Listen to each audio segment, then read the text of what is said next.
Yo, what is going on YouTube? Today we're going to be talking about the Infinity Castle movie. I'm not going to lie, I'm so stoked to talk about this because what an absolute gem.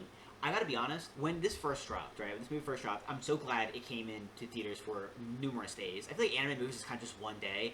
Thank you, for allowing us to have multiple days to go and see this, because it's kind of hard on a random Thursday sometimes to go see this amazing movie, especially then when it's most likely sold out. But, speaking of sold out, if you're gonna have, like, limited time stuff, like merchandise to buy at these theaters, make sure you have enough for multiple days. I've been seeing people, like, they're like, oh, okay, here's the really cool stuff that you can buy in theaters, for USA, it was, the cups and the Infinity Castle kind of, like, bucket for the popcorn. Not as cool as the shit in Japan, but that makes sense. But, like, I'm in the AMC theater, I'm like, bro, where's this stuff at? There's not even a trace of it, and I'm on day 2, right? Like, the Friday, it dropped, like, Thursday night, but then you had Friday's the first full day. I was on Friday, and, like, there's not even, like, a trace. You know what I mean? Apparently, shit sold out before, like, the movie even started on, like, day 1. Like, it was just gone. It's just people are reselling it from this $25 cup to $250, and it's like, what the fuck? Like, I don't know. I feel like that was a flop. You gotta have inventory so, like, everyone can kind of get shit. Or have like a set amount per day. You know what I mean? You got like whatever, 100 or 200 per day. That way, Yeah. like, because I went and saw it last night, which I guess is probably the end. And to your point, thank you for being like the first anime movie with like a decent amount of days to like catch it. Because like if you're trying to see it with people, stuff to line up schedules, or somebody's working or whatever, I really appreciated that. And it's like a too distracted here now, boys. yeah, Leading up to this, I saw people kind of say shit. Oh my god, it's bad story, badly paced. People are like, oh, it's the animation just carrying it. Boys, I feel like, again, I'm going to bring this up every time I talk about Demon Slayer. We stop just hate watching Demon Slayer. If you don't like it, if you think it's just all animation, you don't have to watch it, bro. I don't know why you do, just to complain about it, just to say the same line over and over and over again. But if you enjoyed Demon Slayer, and you're like, Demon Slayer is a pretty solid series, for what it is, it was a phenomenal fucking movie. I think the animation, of course, as always, was spectacular, but I feel like it was even brought up a level, because I brought up that Zenitsu scene, you know what I mean? By the way, we are getting, of course, if you didn't know by the title, we are getting into all of these spoilers, breaking down the entire movie kind of thing, our favorite moments and everything, but Zenitsu's whole scene where, like, the 7th form, like, I saw that animated by a fan, like, years ago, you know what I mean? And it was good quality. It was impressive shit.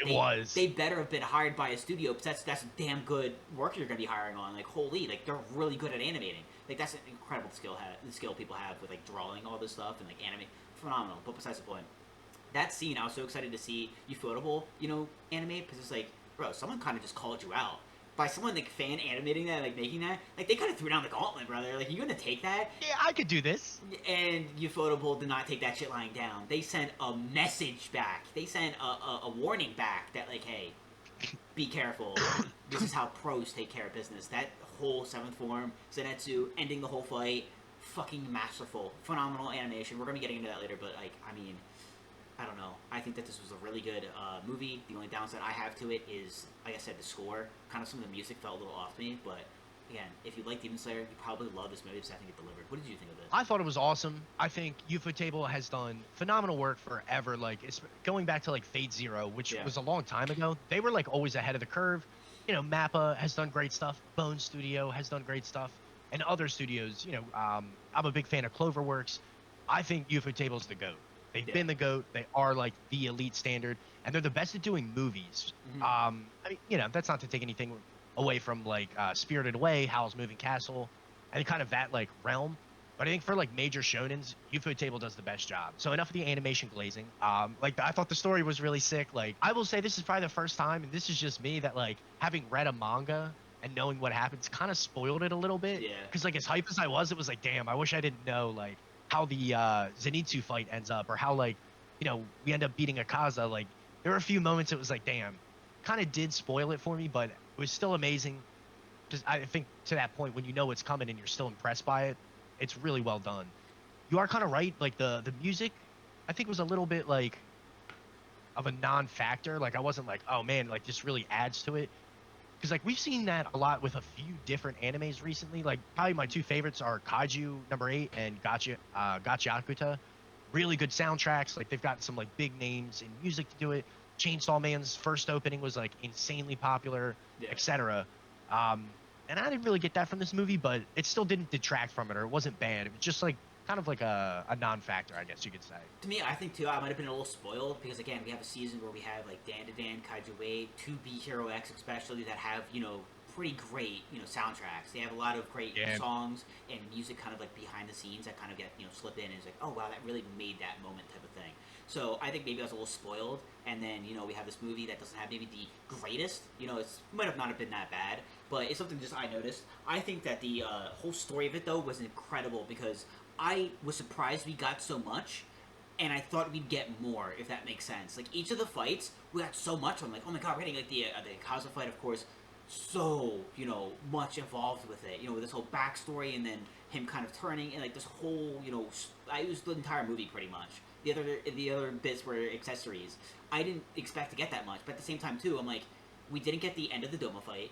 Like that was what it started with, and we didn't get the conclusion to that yet. That was insane. I was kind of like waiting, for everyone to show up because let me, leave you rest assured.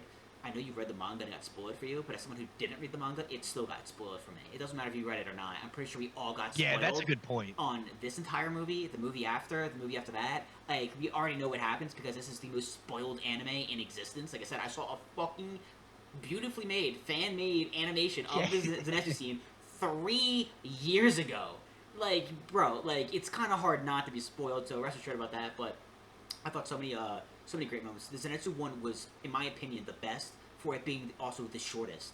Like, because, hear me out here, the animation was phenomenal. It was really fucking good. I think the plot of the fight was amazing. The fact that he kind of, first of all was in Guillaume's, the Stone Hashira, was in his backstory. If you don't remember, he was watching over his children. The one that left and got caught and was like, hey, demon, go kill all of my friends over there and let me live, was that guy that he went against. So we already have a huge plot line of this guy being built up kind of as the villain throughout multiple seasons. You know what I mean? He's the reason why Zenitsu's, sensei ended up, passing away. It was like the whole setup for this fight was phenomenal. I think the moves were really, really cool. I think two amazing characters against each other. I think it fits where, Zenitsu's not necessarily Hashira level, but at the same time, Bro's not Upper Moon level. You know what I mean? He was kind of a fill-in for 6, and it was kind of like, you would have been like the number 1 or number 2 Lower Moon if they existed. So it made sense of how Zenitsu could find a way to win. You know what I mean? There was that, like, it was the conditions in which he won. They even said a month later and he gets wiped. So I like how they made sense instead of just being like, oh, how does Zenitsu get this power spike out of nowhere? I like how they did that, and then also for the English dub, like, I'm just saying, it was goat against goat. It was Alejandro Saab versus Alex Lee. Like, tell me that there wasn't every fucking aspect of this fight cinema gold. Like, amazing. It's peak. It's fight of the goddamn year. We've had some amazing fights. And that's also my completely biased opinion as someone who, like, absolutely adores Alejandro Saab and Alex Lee. You know what I mean? But to me, the shortest arc out of all of them, and by far the best because of that. Phenomenal. It had, like, very big emotional implications, because this literally changes Zenitsu's entire character, and he goes from being, like, the kind of annoying, like, wimpy, cowardly, like, very funny character that we all enjoy to, like, absolutely lock the fuck in. And I agree with you. I think it was, like, the highlight of the movie, even though it was, like, the shortest kind of arc. Dude, seeing them kind of, like, talk shit, go back and forth, like, very unlike Zenitsu's character. Like, he was coming off as tough for, like, maybe the first time in the series. You're like, damn, okay. Like, horrifying. Like, he was that. He brought the hype to the movie. Because everyone was saying from that last episode, it was always, like, the picture right in that corner, boys, right? That corner, right? One of the most famous ones of him just stone pan, just dead serious, locked in. That's what, so tough. Yeah, that's what everyone was talking about going in this movie. Like, all right, we're going to see Zenitsu turn it on, right? Because he had the same look when he fell through the doors. All the other Hashira were, like, panicking, like, oh, what's going on? Zenitsu just fucking stone cold, readying the sword. Like, it was like, oh, like, he's going to be the highlight. He was the driver of sales for Infinity Castle, kind of in my opinion, because he was the one they were using to kind of promote it the most, in a way. Dude, and he played such a good part. It was short, but, like, I think that kind of speaks to, like, the whole, like, lightning mentality. Like, they're lethal, they're fast. They ended that fight super quick. And I kind of thought it was funny and, like, kind of pissed me off in a way because, like, the Crows don't announce, Zenitsu's win. Like, the other people fucking are like, yeah, well, another month. Or the Demon Kid. It's like, yeah, in another month, you would have got killed instantaneously. Yeah. No. Give my man some credit. Zenitsu pulled a feat here. Bro, I saw that on TikTok where someone's like, yo, I'm kind of fucking pissed that no one announced his win. Like, oh my god, I didn't even notice that. But here's the thing. The one girl, by the way, the rest of his, like, children were so sick when they had, like, the command center. You know what I mean? They're like, all right, pathing out the fucking map. Can you imagine? Like, you're looking at the Trinity Drawing it. Castle. Yeah, I'm like perplexed. I'm like, my mind's like, what the fuck? I can't even keep up. And they're like, yeah, we're just mapping it out as it's happening. I'm like, are you a fucking wizard? Like, I guess they were insane. But then it also cuts to the fucking Sound Hashira and Rengoku's dad, you know, Tengen and Rengoku's dad, like just chilling there, kind of like, all right, like if shit goes down, like we got this, dude. I was like, dude, that was like one of like the hardest things ever. That kind of reminded me of the like, command center from in Naruto's War, like that ending. Yeah, it kind of gave me Yes, flashbacks. dude. That kind of a little nostalgic. But, anyways, I thought that was insane because they were even saying as she was appearing up, so they were like, oh yeah, we can see like the aura and see how strong they are. Like, no way he wins. Some of his rank could never, you know, take on a demon of that caliber. So he was completely doubted, and it was the only 1v1. You know, they really said, yo, Russ, 1v1, quick no scope, bitch. You know, it's going down, and fucking Zenitsu pulled it off. I thought that was amazing, and they didn't announce it. You're right. I think that is devastating. Bro defied everyone's odds. You know what I mean? He fucking took on the only 1v1. It was on business, bro. That was a feud. You know what I mean? That was something to definitely fight and kill over. It's been what's driving this movie, and like you'd think it hyped the boys up. Like a crow coming over, like Zenitsu won the 1v1. Like I would be like, all right, yeah, that's it. There's no way we lose. Got this. Zenitsu is a 1v1. It's a 3v1. If we lose this, that's pathetic. You know what I mean? Like that's firing up the boys. Yeah, but they got fucked. They got absolutely fucked. Devastating, bro. Can't believe I didn't even realize that. It kind of like speaks to Zenitsu's character, but I was still bummed because I wanted the Crows, at least like Tanjiro and Giyu, to acknowledge it because they would have been like, oh, all right, sick, we got this. That fight was really cool. I was really surprised at how quickly Shinobu gets killed, and like it was a very, very good lead up, but like I feel like there was a big emphasis on the whole like speed, like, oh, you're the fastest Hashira type of thing. That fight was over pretty quickly as well. Maybe not as quick as Zenitsu's, but obviously it sets the stage for what's coming next with Kanao and Inosuke. And the backstory to all of it, very cool. I totally forgot from reading the manga that Shinobu's older sister got killed by Doma. So like Doma's lore implication with a lot of the main characters in Hashira, very, very well done. I think Doma's probably one of the better written villains. And I thought Akaza was cool, but Akaza has like a very simple, basic backstory with not really much depth. You know what I mean? Like, I wasn't that impressed by it, like, compared to somebody like Doma, who, like, interacts with, like, multiple characters and has, like, major implications on it, rather than just being, like, that good guy, like, turned bad. Uh-oh. Bro, I think you're gonna get some hate for that one, I'm not gonna lie. To me... That's what dragged the whole movie, though. Like, his whole backstory was so, like... It was good, but it was so long. It was like, okay. I'm not even gonna say it was good. I'm just, bro, all I'm saying is people being like, yo, like, that was fucking gold, and I'm not gonna lie, I, like, low-key agree. I don't know if because you went and saw it really late, and it is a 2.5-hour movie, we were kind of like, all right, bro, like, let's hurry this up. But as someone who's, like, just that is true. That is a watching, good point. Yeah, like, you got out of there, like, what, midnight, you know what I mean? So you're kind of just like, all right, bro, like, I'm ready for bed, you know what I mean? So... As someone who was chilling, I love that story. We definitely got to get in it. We 100% got to get into that. But you're right. The difference is with Doma is that he impacted so many different Hashira. Like, he's in multiple different kind of storylines here, which is absolutely insane. But it also makes sense why the fight's over real quick because, bro, he's number 2. Like, he's fucking strong. And Shinobu, I think, is one of the, like, it's bad to say because she's not weak, but apparently she's one of the weakest Hashiras. She even says that she doesn't have the strength to chop off his head, which made me like love the story even more. Because like you have Shinobu, who I think is a phenomenal character. I loved her throughout all the seasons. You know, it's kind of hard not to like any of the Hashiras. They're very well written characters, where they're easily likable. I thought she was really cool. I loved her banter with Giyu, and the way that she's just like, yeah, like I'm just small, bro. Like I can't like no matter how hard I work, you know, I'm not gonna be able to like have the strength as you know someone triple my size. You know what I mean? So she's like, I don't like possess the muscles to be able to chop a head off. And the fact that she was able to like be strong, like when it comes to speed, but also like with her like abilities, the way she's poison and she still was able to get off so many hits. Like, bro, she went off. And maybe it's just because I love anime characters crashing the fuck out. You know what I mean? Like Lolly with To Be Hero X. Like that was the episode that kind of made so good. I hated her in the beginning. She crashed the fuck out and popped off, and I'm like, yo, she's actually kind of tough. It was kind of the same thing with Shinobu, where Shinobu crashed out and kind of popped off. I'm like, yo, this character's pretty fucking awesome. I'm not gonna lie, boys. Like, great way to start the movie, but you can understand how she fell so quickly. That's a very difficult matchup. And like Doma has eaten way more people than probably everybody in the story. Yeah. Maybe even more than Kokushibo. I don't know that for a fact. I'm just kind of guessing. With the whole like cult backstory, and we'll learn more about that in the next movie. Compared to Akaza, who didn't eat women and didn't eat children, and Yeah, Doma kind of like subtly references that point, like a young, like talented, fit woman is like the ultimate meal. What Mm. for whatever reason, that's kind of like what demons are going for. So Akaza not eating women and children probably like impacted his trajectory, even though he was still like upper three and pretty impossible to deal with. Like I'll say, like let's get into the Ikaza arc because like the Snow arc was phenomenal. The Ikaza arc, like bro, he was so fucking strong he couldn't even kill himself. Like he tried and he was like, "Fuck, I'm regenning too goddamn much. Like this is bullshit." Even he was like, "Hey, I need to be nerfed, bro." So you gotta imagine how tough Doma's gonna be. Like literally, Akaza couldn't even kill himself. Doma, how do you beat that? Like, there's no like after watching the Akaza fight, I don't think it's physically possible to kill Doma. You know what I mean? Or the Kokushibo. That's the name of the number one, right? Yeah, Kokushibo. Bro, like he's a fucking beast. He's gotta be like one of my favorite demons. He just looks so fucking cool. And I know about his backstory. We're not gonna spoil anything, but that's fucking dope. You know what I mean? so But tough. yeah, like Doma's gonna be super tough, but that was insane, bro. Akaza, like his kind of thing, it seemed like was the persona. Like once he was able to drop the persona, he was able to like move on. You know what I mean? He was able to drop Akaza, and he was able to like I guess move on. But like that was crazy. Like he just wouldn't die. I was like, dude, what the fuck? Amazing arc. It's so good. It was drawn out like you said, but I think the story was awesome. I think the fight was really awesome too. The fight was elite, and it was kind of cool to see like Tanjiro surpass Giyu because Giyu is the one who saves Nezuko and Tanjiro in the very beginning of the Yeah. series.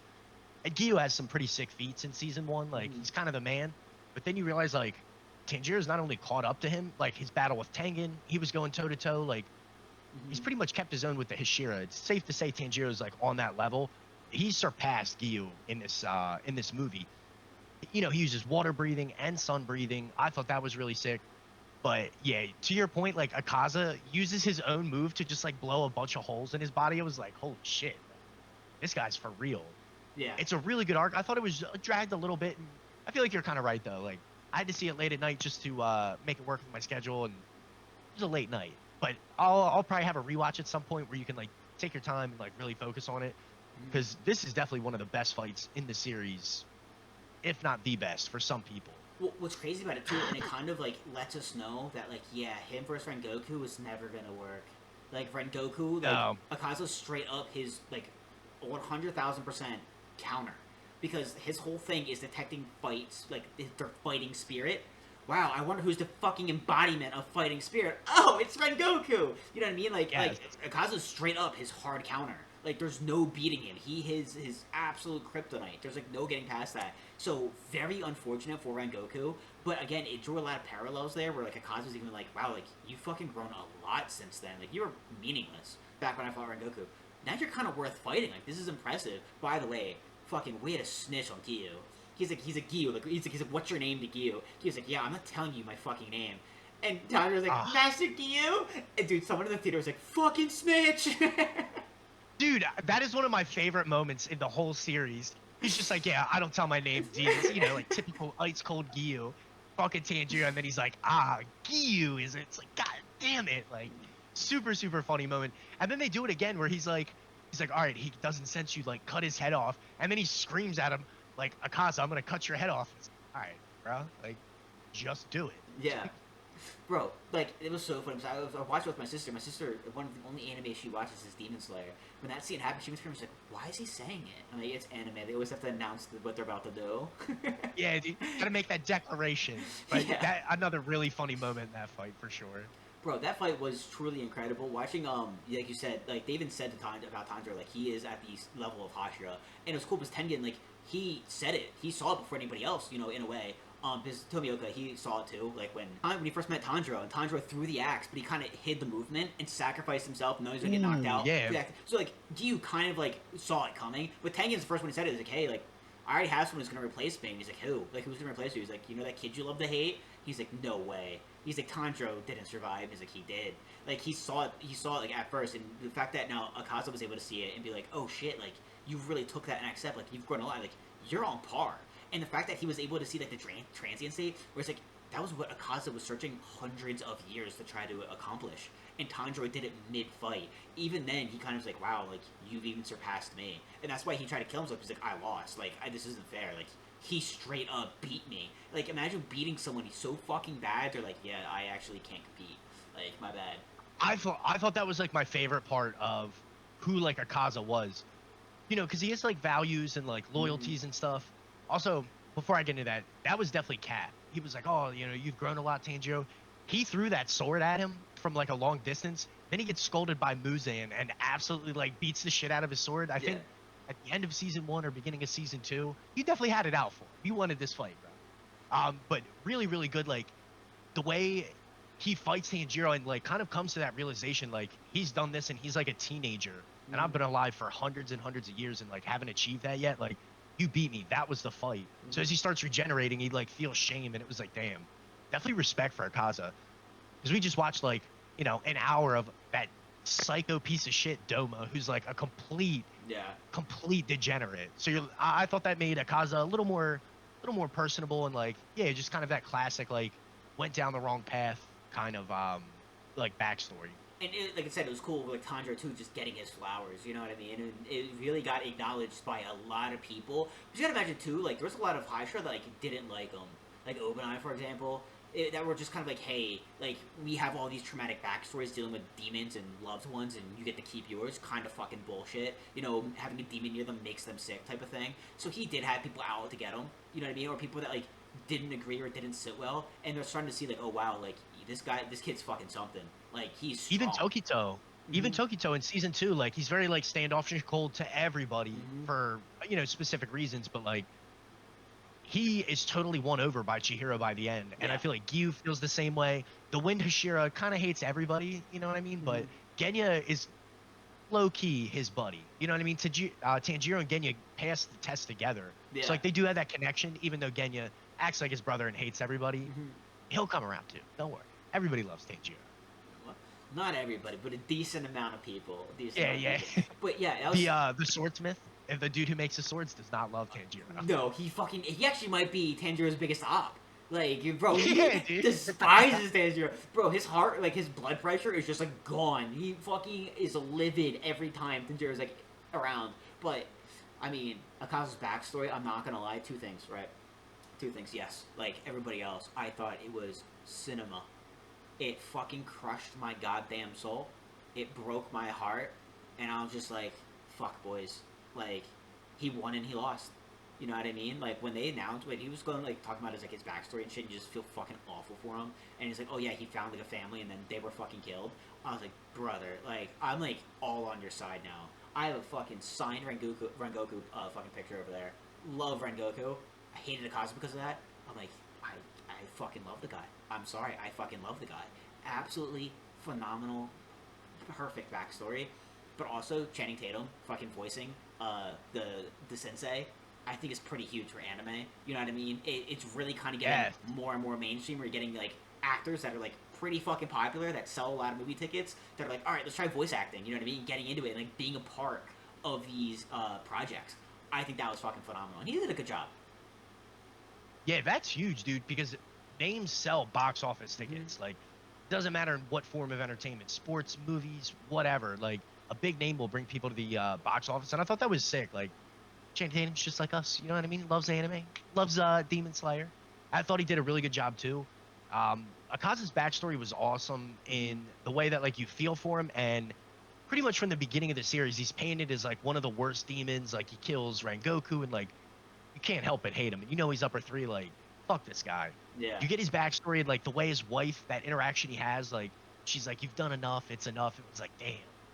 Now I feel bad for him, man. Like you can't help but almost root for him. I Yeah. feel like Demon Slayer does a really good job with like quite a few characters, and even Kagaku, the dude that Zenitsu fights, he had like a really good backstory, even though he was like pretty irredeemable and horrible.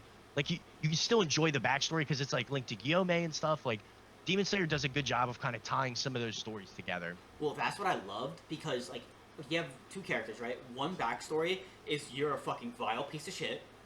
Bring it to present, you're still a vile piece of shit. You're just a shitty fucking person. We all want to see you Yeah. die. You're a great villain.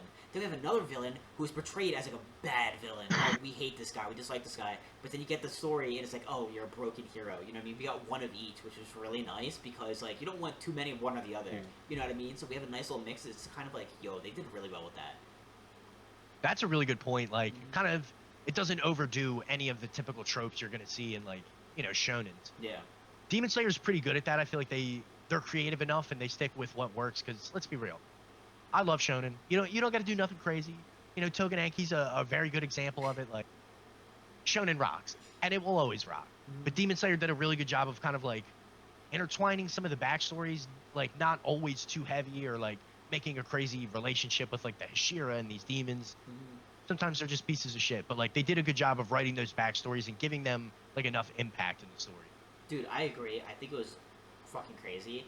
And one last thing about the Akazu fight is that I thought it was pretty sick how Giyu was kind of like pushed by Tanjiro. Because Tanjiro would be like out on the ground, he'd be like, oh yeah, like that makes sense. Like he pushed himself way past his limit. And it's kind of like, I gotta get the fuck up. Like this kid pushed himself so hard, he's out cold. You know what I mean? Like I gotta get up and do shit. And he's him trying to get up, but he's like falling down. The way he's fighting after sword breaks, he's like, well, fuck, and he just keeps going with it. Like it doesn't even phase him. He's like, all right, what else am I gonna do? Bro, I thought that Giyu also really shined in this one because we saw him pushed, and he even said he was kind of like awakened. Because for him, he's been having one long ass fucking pity party. Like it's been brought up and talked about where he doesn't feel like he should be alive because he feels like he got away and kind of got the cheap way from the entrance exam to end up becoming a demon slayer. Because he got hurt, had to Yeah, hide. Then he like comes out and it's like, oh, my friends are dead because they fought to protect other people. Wow, I feel like a piece of shit. It's like the survival syndrome where it's like you feel like it shouldn't have been you that lived. So he ends up, just kind of doubting himself and just dedicating himself to his craft, and he doesn't give himself the credit where it's like, dude, you're a really fucking strong Hashira. Like you are not to be messed with. Akaza's, letting him know, like, wow, you're a very formidable opponent. Like you're very clean, very precise, but also super fast. He's super technical. You know what I mean? It's like the precision of Giyu is very impressive. He's a well-rounded, swordsman. And Akaza even kind of like was like, fuck, like this guy's like good. And he even kind of said where it's like for the first time he's like he wants to go and kill. He's like, I need to take you out. Like I can't have limitations on myself because you will kill me. So even Giyu is like kind of getting an awaken here where he's like, all right, I gotta like turn it on. I gotta like get back into this and get that aggression.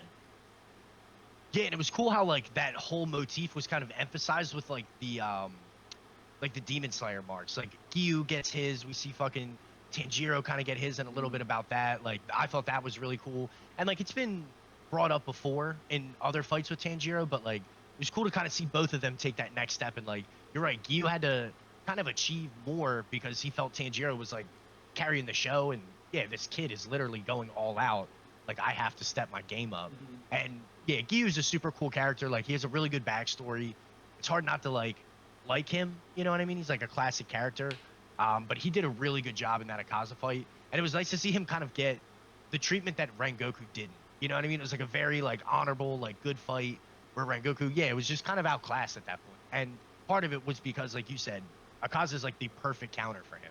Well, even then, Giyu's not winning that fight 1v1, you know what I mean? Tanjiro did kind of carry No that because way. he found that, like, new state, that new world that he was able to, like, enter and then just kind of fuck shit up. He wasn't able to do that. Even him alone, Tanjiro alone can't even beat him. It had to have been those two to be able to win. And I think those two specifically, because that was kind of crazy. Tanjiro was like, wow, this guy's so incredible. He's reading my movements before I make them and then using in his movements to perfectly counter. You know what I mean? So all the movements that, like, all the attacks that Tanjiro was doing, well, they had weak spots, they left openings. And Giyu, perfectly in sync, would know what he's going to do and do a move that perfectly complements and covers up those weak spots of his move and like protect him. He's like that. Even Tanjiro was like, dude, like this guy's insane. Like he's very fucking smart in the way that they're so in sync. So yeah, props to him and very professional too.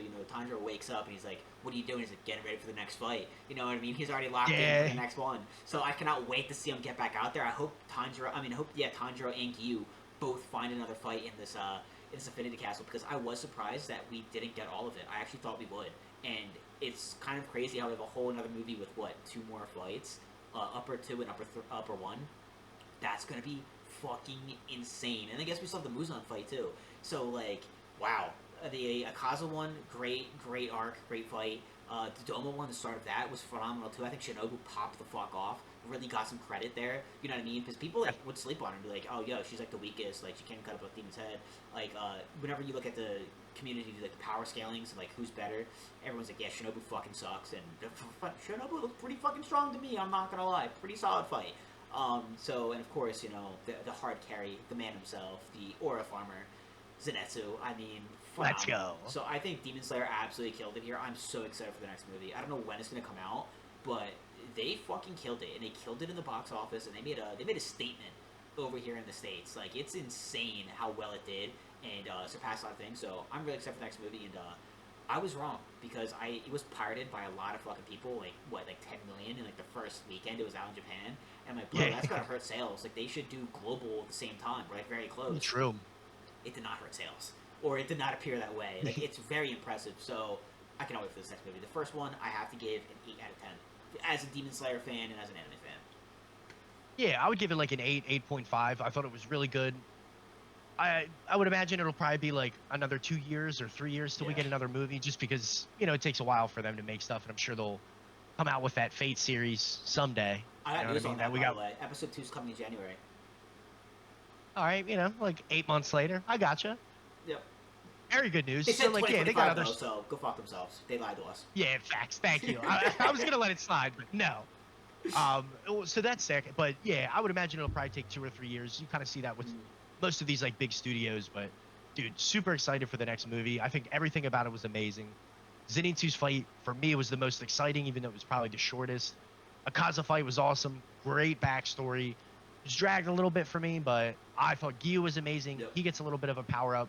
Tanjiro kind of takes that next step in his, not just Hashira level, but it's kind of like starting to get into a level of his own, especially with sun breathing. And yeah, Shinobu definitely like earned her flowers in this movie with this fight. She really showed how tough she was despite, her backstory and like her size and everything. It was just really, really good. I definitely would recommend it. And seeing it in the theaters, kind of like you said, like it didn't hurt the bottom line, the fact that it was getting pirated. Mm-hmm. Seeing it in theaters is definitely a great experience. And like if there's ever an anime movie, Chainsaw Man, I feel like seeing it in theaters is absolutely the way to go. Bro, I'm really, really, really hoping for Chainsaw Man they have the same, merch to purchase in theaters as they do in Japan, because I'm seeing the little like buckets with like the Chainsaw Man head and the dude, it looks So so good, dude. fucking good.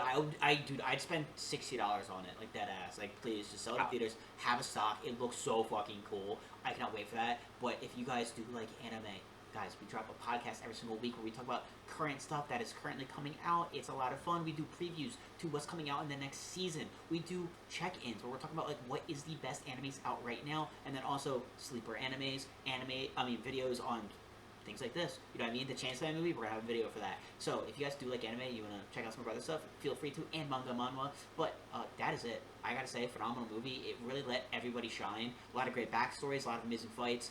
I think the Hashira looked good, and I think the demons look pretty fucking cool and good themselves. They looked strong. I do not know how Doma's going to die.